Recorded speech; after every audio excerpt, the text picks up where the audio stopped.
আওয়ামী লীগ সরকারের অধীনে 2024 সালের নির্বাচন ছিল ডামি। আদালতে স্বীকার সাবেক সিইসি আউয়ালের ভোটে অনিয়ম ও রাষ্ট্রদ্রোহ মামলায় 3 দিন রিমান্ডে।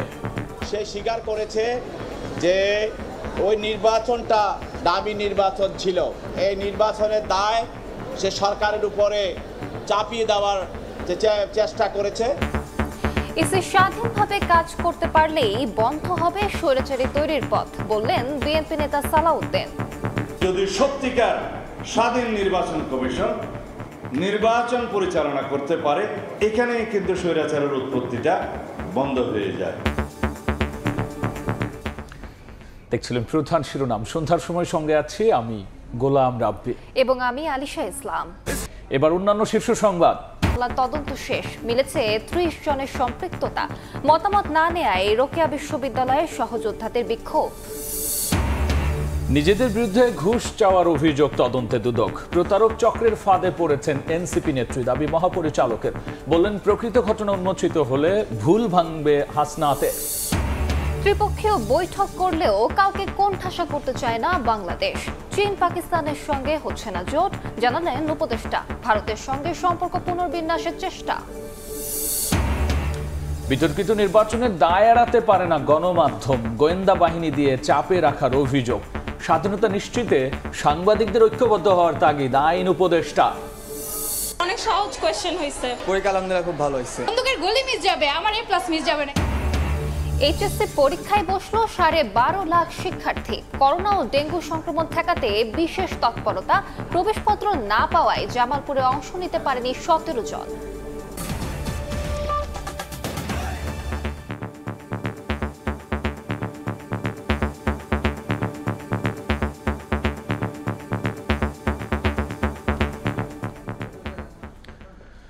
আওয়ামী লীগ সরকারের অধীনে 2024 সালের নির্বাচন ছিল ডামি। নির্বাচনে অনিয়ম ও রাষ্ট্রদ্রোহিতা মামলা শুনানিতে আদালতে এমন স্বীকারোক্তি দেন সাবেক প্রধান নির্বাচন কমিশনার কাজী হাবিবুল আউয়াল। দলীয় সরকারের অধীনে কোনো ভোটই সুষ্ঠু হয়নি বলেও এ সময় দাবি করেন তিনি। বলেছেন, মৌলিক সংস্কার ছাড়া 1000 বছরও সুষ্ঠু নির্বাচন সম্ভব নয়। শুনানি শেষে তার 3 দিনের রিমান্ড মঞ্জুর করেছেন বিচারক। এক সময়ের জেলা জজ, সবশেষে প্রধান নির্বাচন কমিশনার। বিতর্কিত নির্বাচন ও রাষ্ট্রদ্রোহিতার মামলায় হাতে হাত করা নিয়ে দাঁড়াতে হয়েছে কাঠগড়ায়। বিচার কাজের প্রায় 40 মিনিট স্বাভাবিকভাবেই দাঁড়িয়েছিলেন সাবেক সিইসি কাজী হাবিবুল আউয়াল। বিচারকের কাছে অকপটে স্বীকার করেন ডামি নির্বাচনের কথা। এর পরিপ্রেক্ষিতে বিচারক তাকে জিজ্ঞেস করেন, সব জেনেও কেন জনগণের সামনে তা তুলে না ধরে দায়িত্বে বহাল ছিলেন। উত্তরে বলেন, রাজনৈতিক বন্দোবস্তের অভাব ও শেখ হাসিনার ক্ষমতার লোভের সামনে নিরুপায় ছিলেন তিনি। মৌলিক সংস্কার না হলে দেশে 1000 বছরেও সুষ্ঠু নির্বাচন সম্ভব না। সে স্বীকার করেছে যে ওই নির্বাচনটা ডামি নির্বাচন ছিল। এই নির্বাচনের দায় সে সরকারের উপরে চাপিয়ে দেওয়ার চেষ্টা করেছে। সে শপথ নিয়ে সেখানে প্রধান নির্বাচন কমিশনার নিযুক্ত হয়েছিল। অতএব সে অন্য কারোর উপরে দায় দেওয়ার তার কোনো রকমের সুযোগ নাই। এ সময় তার বক্তব্যের বিরোধিতা করেন রাষ্ট্রপক্ষের কৌশলী ও উপস্থিত আইনজীবীরা। তারা বলেন, নিজের নিষ্ক্রিয়তাকে ঢাকতে দায় চাপিয়ে সাজা থেকে বাঁচার চেষ্টা করছেন কাজী হাবিবুল আউয়াল। শুনানিতে রাষ্ট্রপক্ষ বলেন, শেখ হাসিনার সঙ্গে আতাত করে দ্বাদশ জাতীয় নির্বাচনে 1 ঘন্টার মধ্যে 27% ভোটকে 40% দেখিয়েছিলেন তিনি। মাঠ পর্যায়ে দায়িত্বরতদের ঘুষ দেওয়ার অভিযোগও তোলেন। নির্বাচনের সময় প্রত্যেকটা ইনকোয়ারি যারা হয়, বিচারকদের দিয়ে ইনকোয়ারি করা হয়, কমিটি করা হয়, সেখানে 20,000 25,000 করে দেওয়া হতো। কিন্তু প্রত্যেককে আপনি 5 লক্ষ টাকা করে আপনারা তাদেরকে রিমুনারেশন দিয়েছেন। এইটা কেন দিয়েছেন, এটা সদুত্তর উনি দিতে পারেন নাই এবং উনি বলছেন এটা আমি জানি না। তদন্ত কর্মকর্তার 10 দিনের রিমান্ড আবেদনকে বয়স ও শারীরিক অবস্থা বিবেচনায় খারিজের আবেদন করেন আসামি পক্ষের আইনজীবীরা। তা নাকচ করে 3 দিনের রিমান্ড মঞ্জুর করেন ঢাকার সিএমএম আদালত। আসিফ মোহাম্মদ সিয়াম, সময় সংবাদ, ঢাকা। এদিকে নির্বাচন কমিশনের স্বাধীনতা নিশ্চিতের তাগিদ দিয়েছেন বিএনপি স্থায়ী কমিটির সদস্য সালাউদ্দিন আহমেদ। তিনি বলেন, তত্ত্বাবধায়ক সরকারের অধীনে সুষ্ঠু ভোট হলেই বন্ধ হবে স্বৈরাচারী তৈরির পথ। এদিকে ইউরোপীয় ইউনিয়নের রাষ্ট্রদূতের সঙ্গে বৈঠকের পর বিএনপি নেতা আমির খসরু মাহমুদ চৌধুরী বলেন, আগামী ফেব্রুয়ারিতে জাতীয় নির্বাচন আয়োজনের খবরে স্বস্তি প্রকাশ করেছে ইইউ। আলাদা আয়োজনে তিনি বলেন, তফসিল ঘোষণার পরে নির্বাচনের প্রস্তুতি নেবে বিএনপি। নির্বাচন সহ নানা বিষয়ে বিএনপির সঙ্গে বৈঠক করেছেন বাংলাদেশে নিযুক্ত ইউরোপীয় ইউনিয়নের রাষ্ট্রদূত মাইকেল মিলার। বৃহস্পতিবার গুলশানে বিএনপি চেয়ারপারসনের কার্যালয়ে এই বৈঠকে নেতৃত্ব দেন দলটির স্থায়ী কমিটির সদস্য আমির খসরু মাহমুদ চৌধুরী। পরে সংবাদ সম্মেলনে আমির খসরু জানান, জাতীয় নির্বাচনের অপেক্ষায় আছে ইউরোপীয় ইউনিয়ন। তারা ফেব্রুয়ারিতে নির্বাচন আয়োজনের খবরে স্বস্তি প্রকাশ করেছে। নির্বাচনে ফেব্রুয়ারিতে হতে যাচ্ছে, এই জন্য সবার তো একটা স্বস্তি আছে, সন্তুষ্টি আছে। এবং বিচার বিভাগে যে সেক্রেটারিয়েট করার যে কথাগুলো আলাপে আসছে, যেটা তো বিএনপি আমরা নিজেরাই প্রপোজাল দিয়েছি, এই বিষয়টা তারাও সমর্থন করে এবং তারা এই ব্যাপারে ফান্ডিং করতেও রাজি আছে।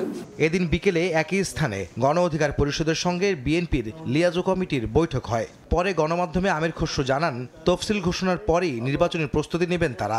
আমরা সেই জায়গায় এখনো আসি নাই।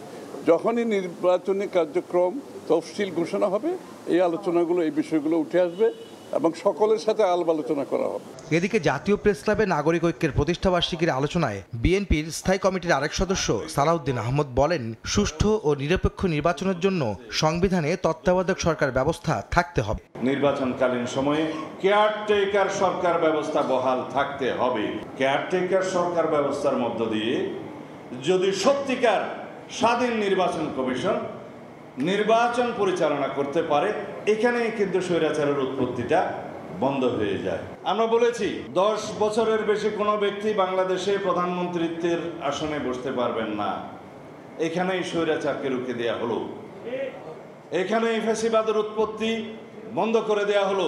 এদিন নয়াপল্টনে বিএনপির কেন্দ্রীয় কার্যালয়ে সংবাদ সম্মেলনে দলটির সিনিয়র যুগ্ম মহাসচিব রুহুল কবির রিজভী আহমেদ জানান, জুলাই আন্দোলনের বর্ষপূর্তি উপলক্ষে 36 দিনব্যাপী কর্মসূচি পালন করবে বিএনপি। গণ অভ্যুত্থান, আমাদের যে শোক এবং বিজয়ের যে কর্মসূচি আমি এতক্ষণ বললাম, সেই 5ই আগস্ট যে বিজয় হয়, এর মধ্যে সরকারি কর্মসূচি থাকবে। ওই জন্য আমরা 6 তারিখ এটা নিয়েছি। কাউকে অপদস্থ নয়, আইনের মাধ্যমে অপরাধীদের বিচারের প্রতি বিএনপি শ্রদ্ধাশীল বলেও জানান রিজভী। শেখ হাসিনা যে পথ দেখিয়েছেন, সেই পথে আমরা যাব না। আহমেদ সালেহীন, সময় সংবাদ, ঢাকা। আইনি পথ। বিতর্কিত নির্বাচনের দায় গণমাধ্যম এড়াতে পারে না বলে মন্তব্য করেছেন জাতীয় ঐকমত্য কমিশনের সদস্য বদিউল আলম মজুমদার। আওয়ামী লীগের আমলে গোয়েন্দা বাহিনী দিয়ে গণমাধ্যম কর্মীদের চাপে রাখা হতো অভিযোগ করেন প্রেস সচিব শফিকুল আলম। রাজধানীতে এক সংলাপে গণমাধ্যমের স্বাধীনতা নিশ্চিতে সাংবাদিকদের ঐক্যবদ্ধ হওয়ারও তাগিদ দিয়েছেন আইন উপদেষ্টা। বৃহস্পতিবার সকালে রাজধানীর সিরডাপ মিলনায়তনে সেন্টার ফর গভর্নেন্স স্টাডিজ আয়োজিত গণমাধ্যমের স্বাধীনতা, সাংবাদিকদের সুরক্ষা ও অভিযোগ নিষ্পত্তির আইনি কাঠামো পর্যালোচনা শীর্ষক সংলাপ অনুষ্ঠিত হয়, যেখানে অংশগ্রহণ করেন সাংবাদিক, রাজনৈতিক নেতা, সরকারের উপদেষ্টা, সচিব ও সুশীল সমাজের প্রতিনিধিরা। নাগরিক প্রতিনিধিরা বলেন, গত 15 থেকে 16 বছরে সাংবাদিকতায় যে কালচার তৈরি হয়েছে, সেটা অল্প সময়ে কাটিয়ে ওঠা যাবে না। আর যদি নিজস্ব কতগুলো মতবাদ দৃষ্টিভঙ্গি থাকে, তার তো প্রতিফলন সেই জায়গা থেকে সাংবাদিকরা সুরক্ষা আগে দরকার। সাংবাদিকরা সত্যিকার অর্থে যদি সাংবাদিকতা চর্চা করেন, তাহলে সরকার কি বললো কি করলো সেটাকে তোয়াক্কা না করে তার সাংবাদিকতাই করতে হবে। গণমাধ্যম যদি সেই ভূমিকা পালন করতো, অনুষ্ঠানে অংশ নিয়ে আইন উপদেষ্টা আসিফ নজরুল ও প্রধান উপদেষ্টার প্রেস সচিব গণমাধ্যমের স্বাধীনতা নিশ্চিতে সরকারের অবস্থান তুলে ধরেন। তারাও মনে করেন, মুক্ত গণমাধ্যম নিশ্চিতে সাংবাদিকদের ভূমিকায় সবচেয়ে বেশি। এগুলো এজেন্সি যা ন্যাশনাল সিকিউরিটি নিয়ে কাজ করার কথা ছিল, তারা অযাচিতভাবে সাংবাদিকদের কাজে হস্তক্ষেপ করতেন, ডিজিএফআই করতেন, ডিবি করতেন। তা আমরা এই কাজটা তো করছি না।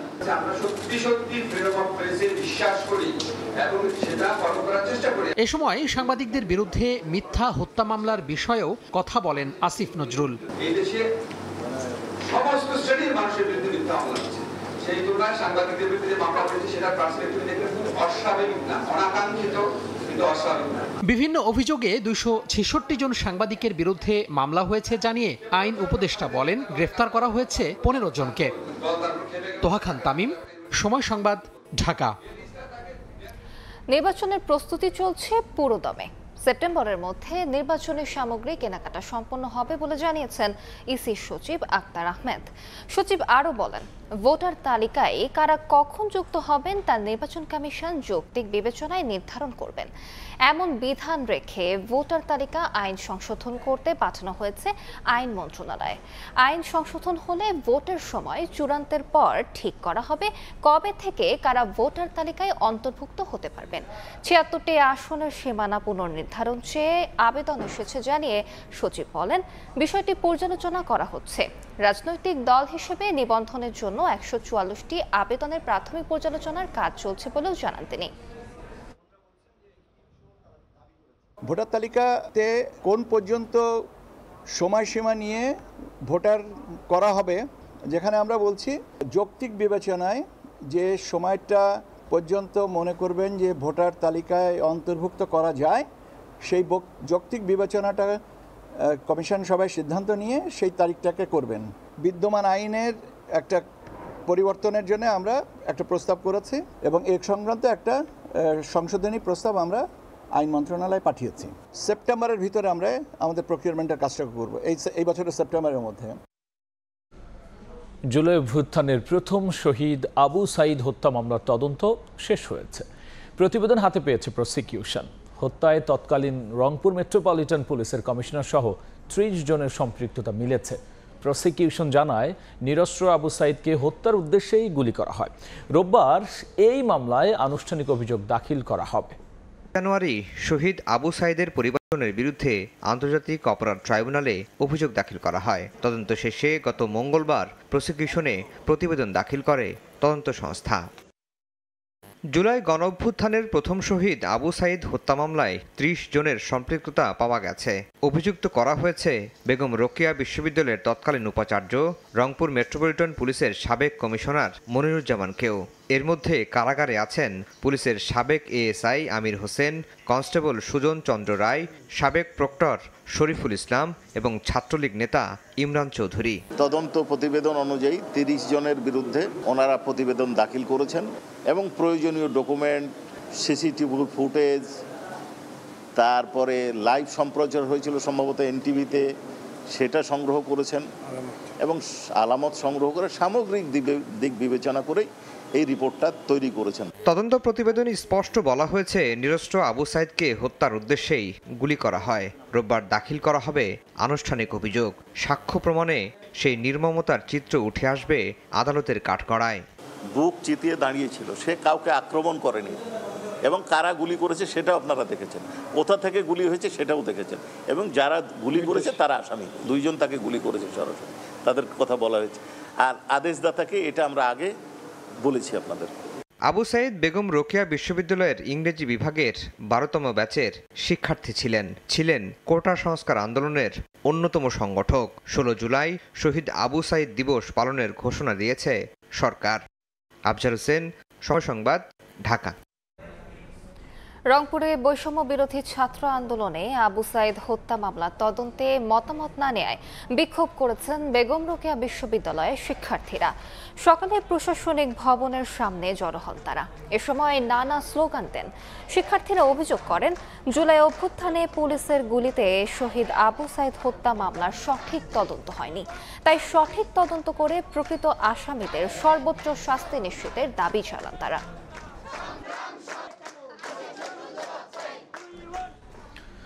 দুদক কর্মকর্তা পরিচয়ে ঘুষ চাওয়া নিয়ে এনসিপি নেতা হাসনাত আবদুল্লাহর অভিযোগের বিষয়ে অনুসন্ধানের সিদ্ধান্ত নিয়েছে দুদক।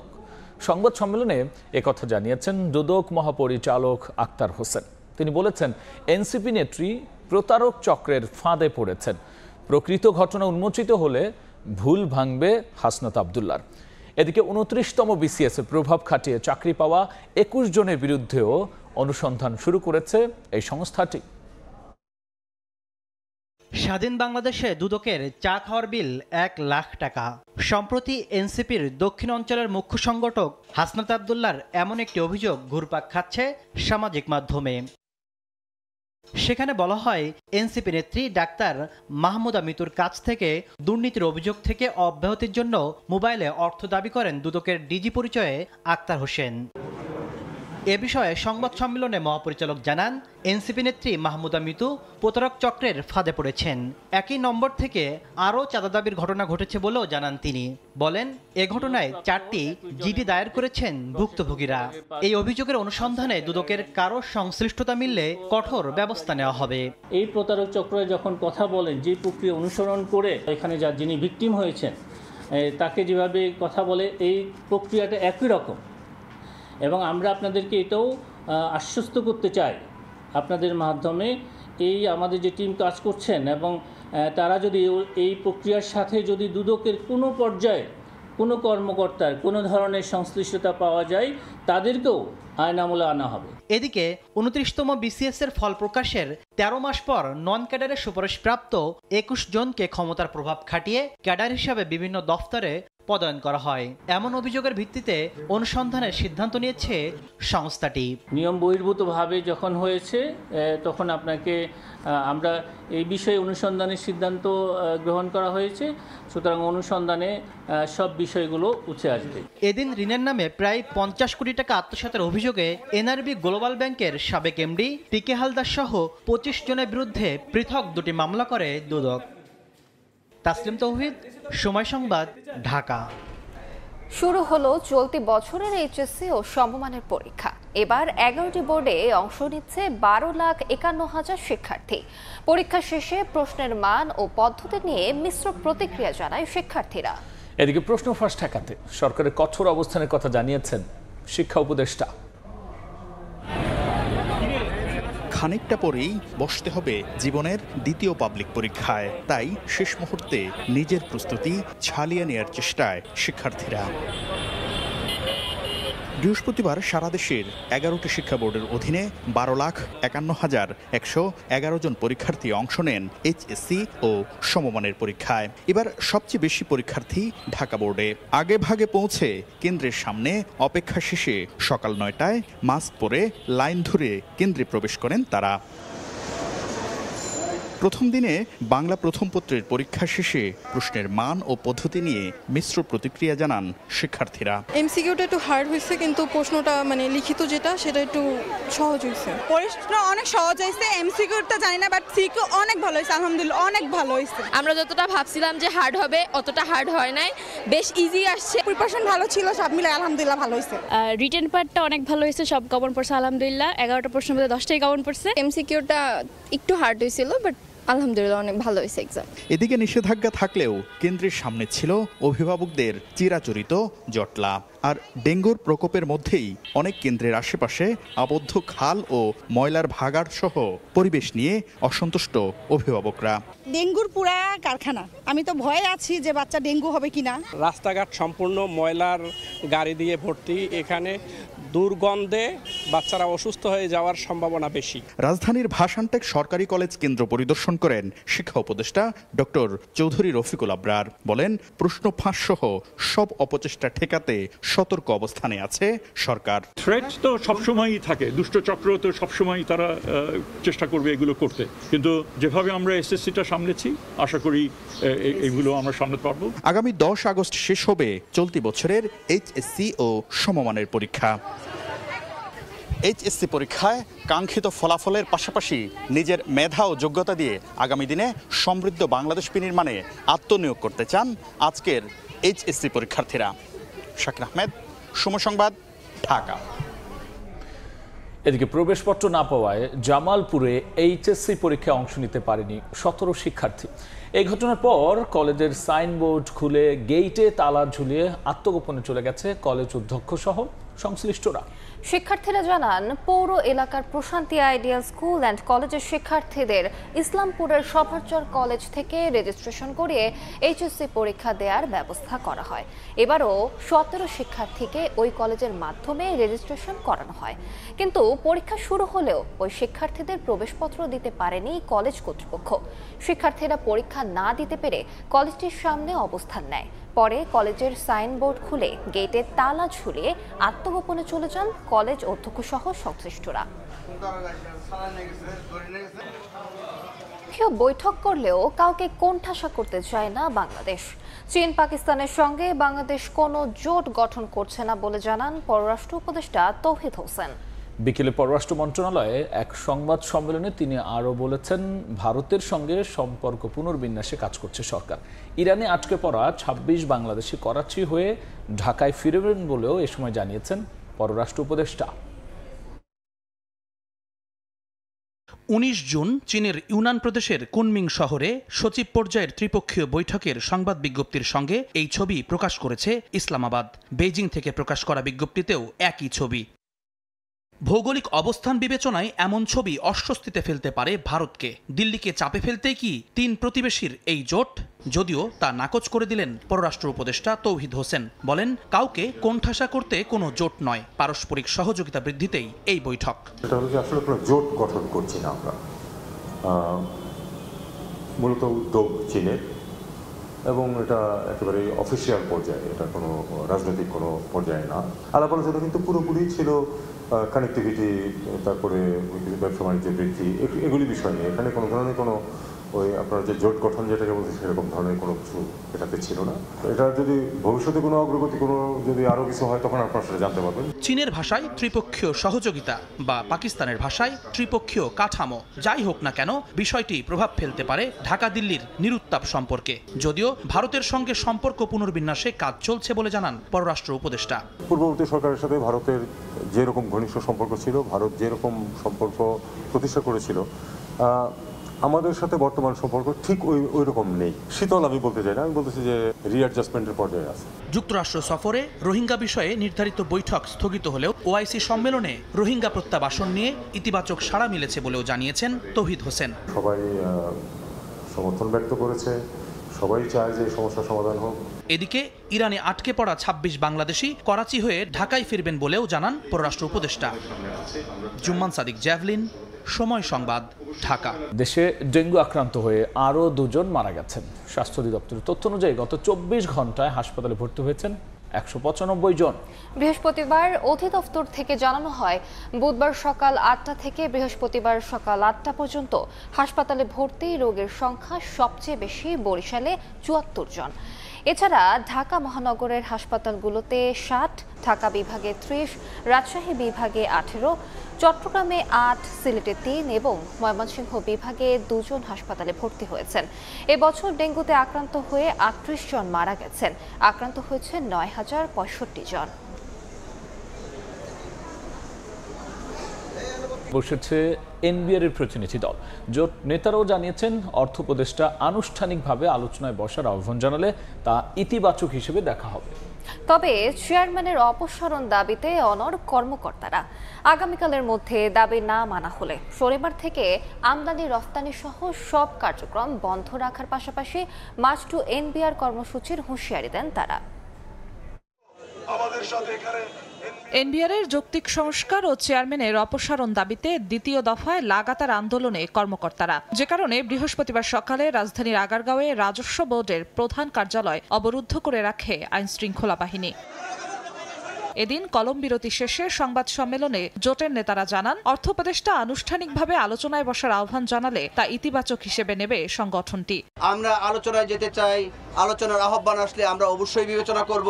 আমাদের এখন পর্যন্ত কোনো প্রকার আলোচনা ডাকা হয়নি, আহ্বান করা হয়নি। তবে চেয়ারম্যানের অপসারণের দাবিতে অনড় কর্মকর্তারা। শুক্রবারের মধ্যে দাবি না মানা হলে শনিবার থেকে আমদানি রপ্তানি সহ সব কার্যক্রম বন্ধ রাখার পাশাপাশি মার্চ টু এনবিআর কর্মসূচির হুঁশিয়ারি দেন তারা। এনবিআর এর বর্তমান চেয়ারম্যানকে আগামী ২৭ জুন ২০২৫ খ্রিস্টাব্দ তারিখের মধ্যে অপসারণ করা না হলে ২৮ জুন ২০২৫ খ্রিস্টাব্দ তারিখ থেকে ট্যাক্স, কাস্টমস, ভ্যাট বিভাগের সকল দপ্তরে লাগাতার কমপ্লিট শাটডাউন চলবে।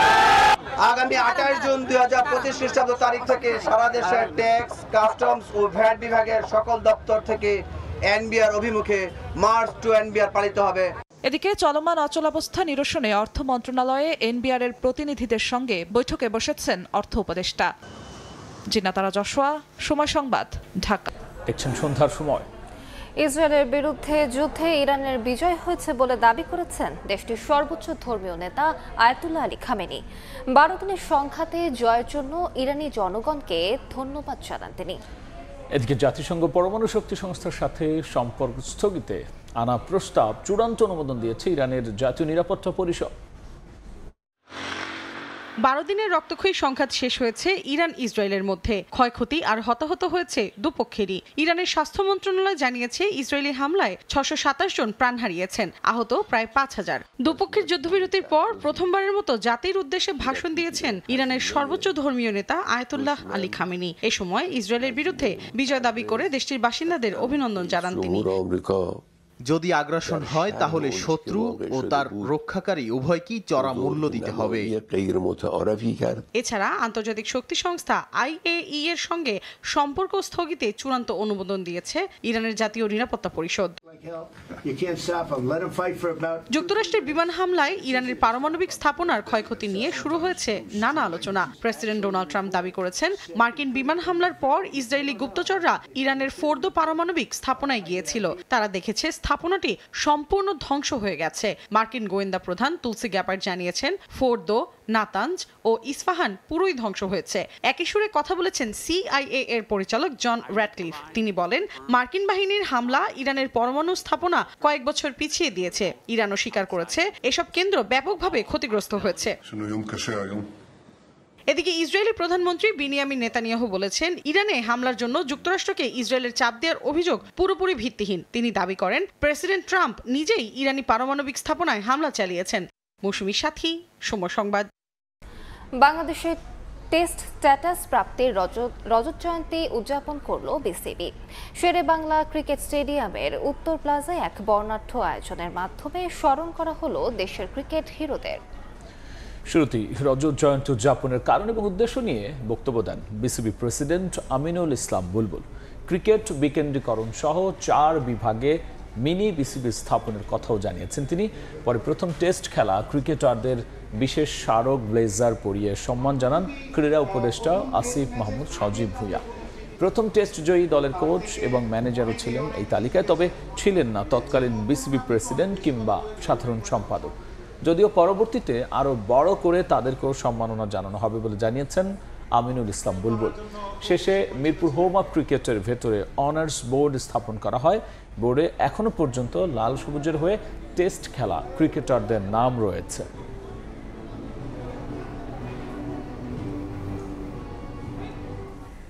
এ পর্যায়ে শীর্ষ সংবাদগুলো জানিয়ে দিচ্ছি আরেকবার। আওয়ামী লীগ সরকারের অধীনে 2024 সালে নির্বাচন ছিল ডামি। আদালতের শিকার সাবেক সিইসি আউয়ালের ভোটে অনিয়ম ও রাষ্ট্রদ্রোহ মামলায় 3 দিন রিমান্ডে। ইসি স্বাধীনভাবে কাজ করতে পারলেই বন্ধ হবে স্বৈরাচারী তৈরির পথ, বললেন সালাউদ্দিন। তফসিলের পর নির্বাচনী প্রস্তুতি নেবে বিএনপি, জানালেন খসরু। এবং ত্রিপক্ষীয় বৈঠক করলেও কাউকে কোণঠাসা করতে চায় না বাংলাদেশ। চীন পাকিস্তানের সঙ্গে হচ্ছে না জোট, জানালেন উপদেষ্টা। ভারতের সঙ্গে সম্পর্ক পুনর্বিন্যাসের চেষ্টা।